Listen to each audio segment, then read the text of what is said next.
Amados, a graça e a paz do Senhor Jesus, que Deus em Cristo vos abençoe, que Deus em Cristo, nesta manhã, lhe dê graça, força e sabedoria, para que possamos ter um dia maravilhoso na sua santa e gloriosa presença. Queridos, voltei novamente aqui para meditarmos na palavra do nosso bom mestre. E o livro que vamos meditarmos hoje é o livro do Dr. Lucas,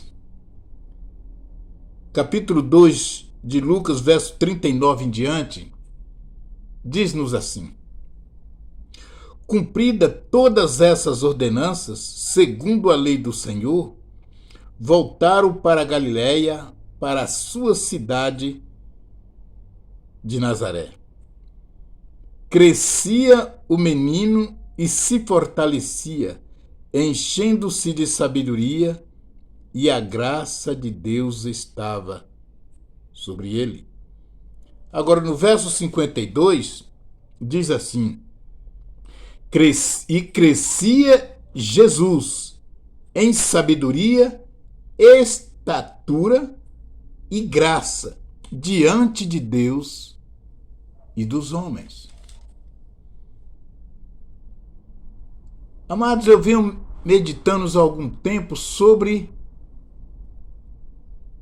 a Igreja de Cristo, sobre aqueles que ministram sobre o altar, sobre os obreiros de uma forma geral, nós que ministramos em cima do altar. E eu me incluo nisso que eu vou dizer aqui. A Bíblia diz que Jesus, quando veio para esta missão, enviado pelo Pai,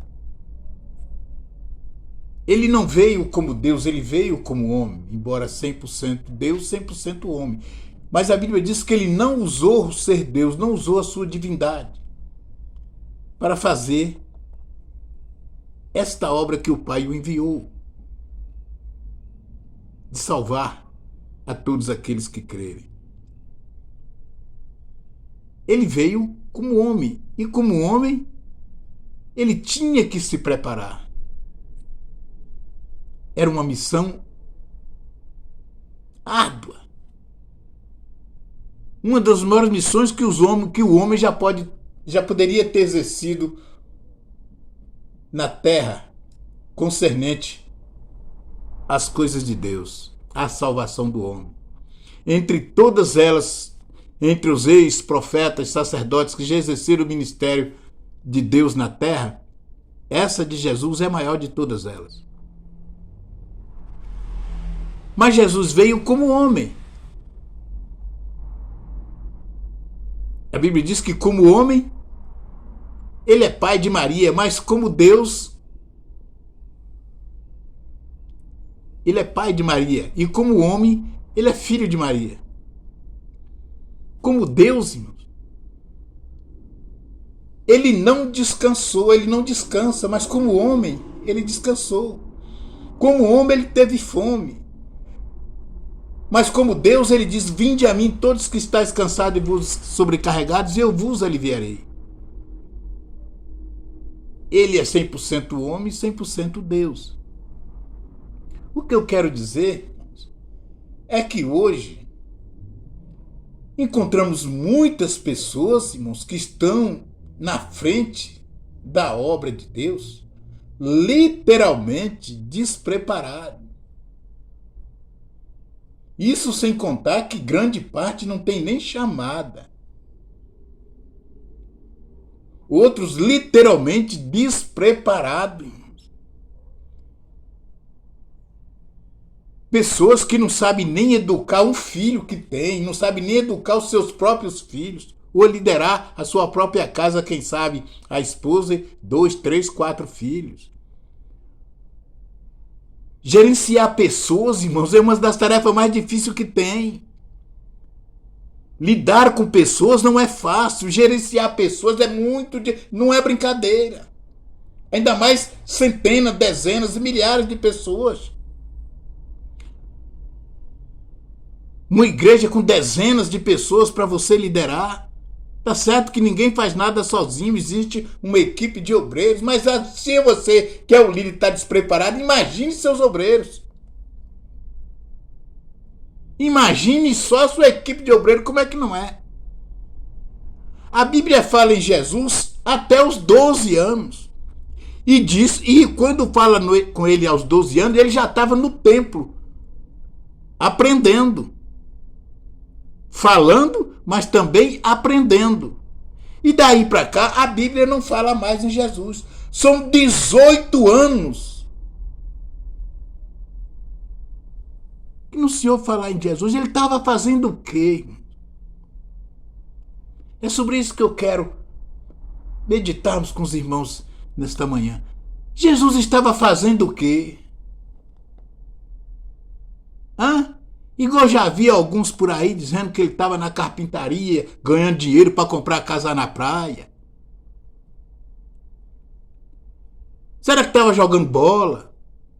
Soltando peão? Empinando pipa?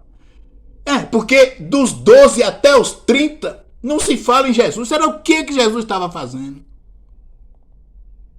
Eu lhe digo, irmãos, ele estava se preparando. Ele estava estudando. Ele estava conhecendo os costumes do povo que ele iria enfrentá-lo. Daquele sacerdócio que ele iria enfrentá-lo. Dos fariseus que ele iria enfrentá-lo. Ele tinha que ter uma bagagem espiritual para confrontar com este povo. Falei aqui no início que a Bíblia diz que ele veio como homem. Jesus foi estudar, foi se preparar, foi conhecer toda a cultura israelita e judaica. Ele tinha que saber quem ele iria enfrentar,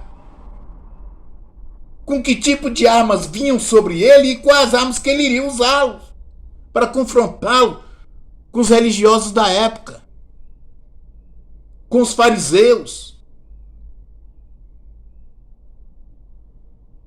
Nós vamos encontrar Jesus falando em parábolas.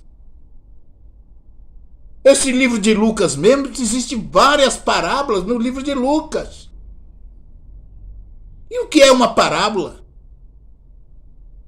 É um caso verídico contado posteriormente por uma pessoa de credibilidade, que não vai acrescentar e nem diminuir aquele fato.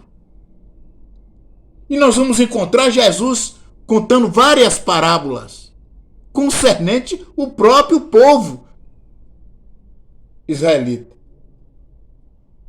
Sobre os judeus. Jesus contando parábolas. Alguém fazia uma pergunta, ele respondia com uma parábola. Porque Jesus estudou, ele se preparou para enfrentar um povo que vinha contra ele com toda a fúria.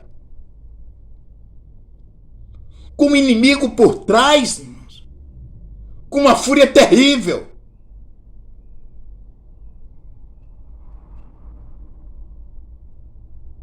Agora, como é que nós possamos fazer a obra do bom mestre, se nós não sabemos liderar nem nossos próprios filhos?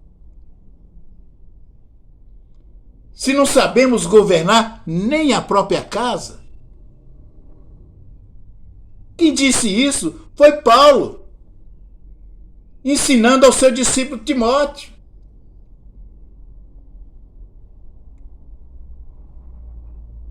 E nós vemos aí pessoas literalmente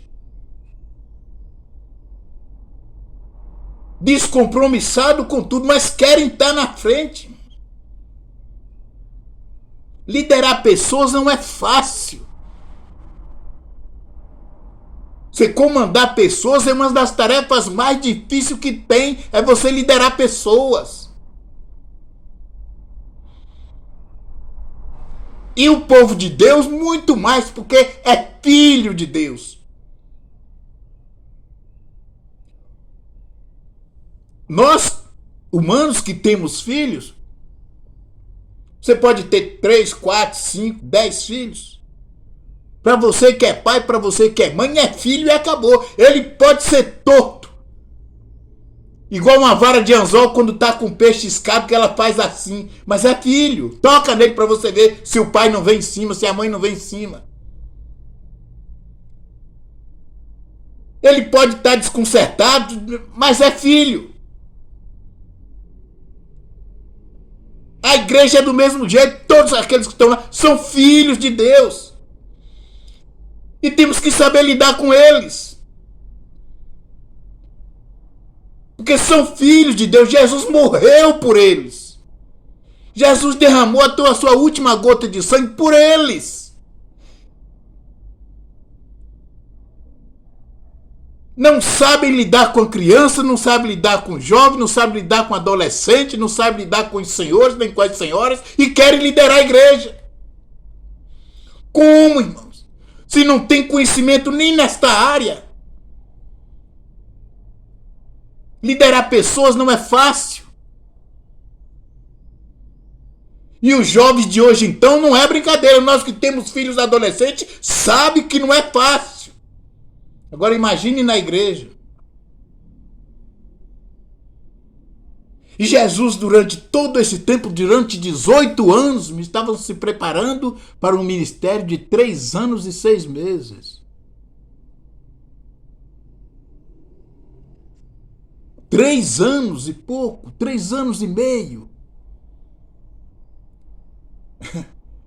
Jesus ficou 18 anos em oculto. Ele ficou 18 anos em silêncio, estudando, se preparando para aquela missão. O que vemos hoje, a pessoa se converte hoje, amanhã ele está no púlpito.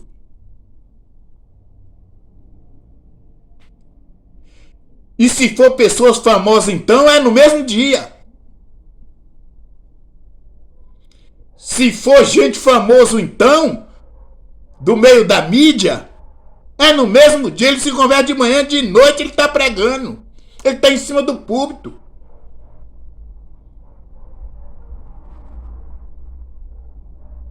Existe uma cadeia de pregadores aí, de pessoas que estão na obra de Deus, que só sabem falar de testemunho. E eu nem sei se esses testemunhos são verídicos, são verdadeiros. Alguns deles. Que falam que foi isso, foi aquilo, fez isso, fez aquilo, fiz isso, fiz aquilo. Será que fez mesmo, irmão?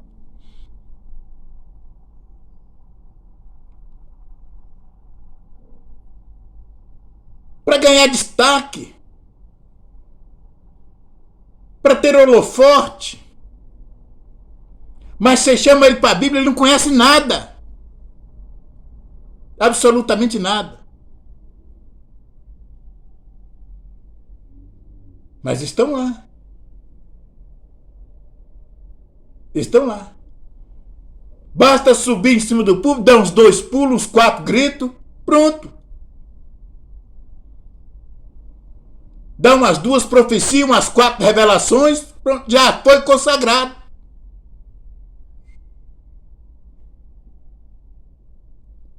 E o mais interessante é que não vemos hoje nas igrejas os dons espirituais.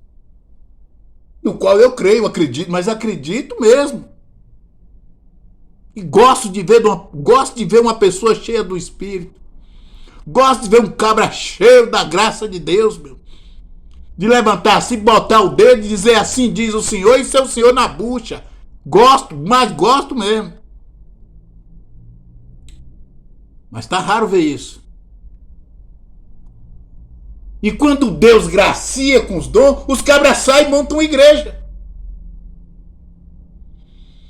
Quando Deus derrama essa graça para edificação do corpo, aonde ele está, ele sai e monta uma igreja. Aí o outro recebe o dom da visão ali, sai e monta a igreja da visão. Aí Deus dá o dom da cura, ele sai e monta a igreja da cura. E por aí afora vai. E quando é que esse povo vão se preparar, irmãos? Ficar no anonimato 3, 4, 5, 6, 10 anos para exercer o ministério de 4, 5, Jesus ficou 18 para exercer um ministério de 3 anos e meio.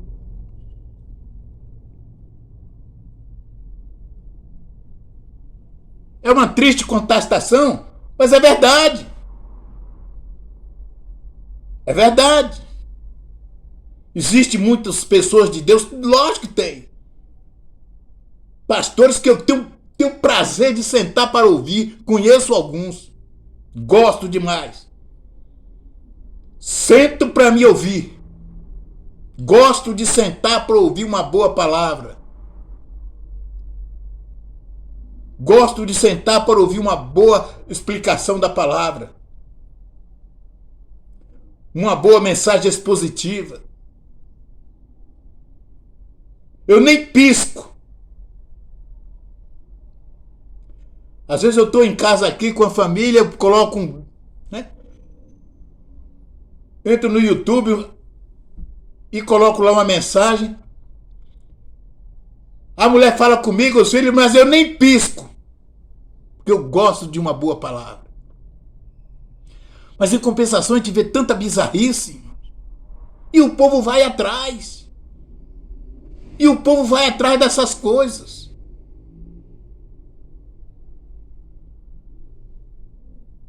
Que Deus tenha misericórdia. Que Deus em Cristo nos abençoe. Que Deus nos dê graça para ficarmos aí algum tempo no anonimato, sentando para aprender. Quem não tem vontade de sentar para aprender, meu irmão, não pode ficar de pé para ensinar. Não pode. Porque vai ensinar o quê? Vai falar o quê? Lembra-se que eu falei antes, o povo é de Deus. São filhos de Deus. São filhos de Deus. E tem muita gente que vai se ver com Deus porque está mexendo com os filhos dele.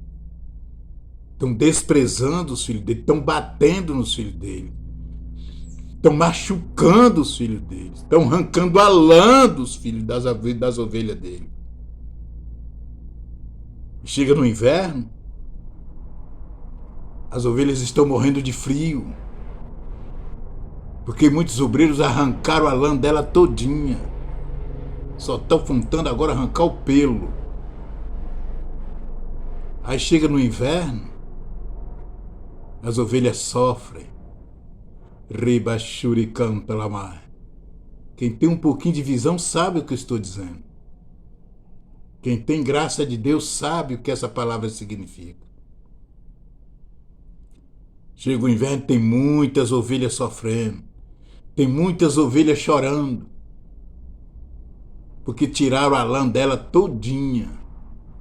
E agora o inverno chegou e ela não tem lã para cobrir. Porque arrancaram tudo, só estão faltando agora tirar o pelo. Que Deus tenha misericórdia das nossas vidas. Que Deus nos dê graça. É tempo de nos prepararmos cada dia mais. Cada dia mais. Não se preocupe em estar no holofote. Se preocupe em se preparar para quando você tiver a oportunidade, fale 5 palavras, mas que ela venha fazer um estrago no reino do diabo tremendo, irmãos. E vidas serão libertas e abençoadas para a glória de Deus que fez os céus e a terra. Amém, querido? Que Deus em Cristo vos abençoe. Que Deus em Cristo ilumine o seu entendimento para que você possa cada dia ser um obreiro aprovado por Deus para fazer um estrago na seara do diabo e resgatar as almas que estão lá para Jesus. Amém, irmão? Deus abençoe os irmãos, em nome de Jesus.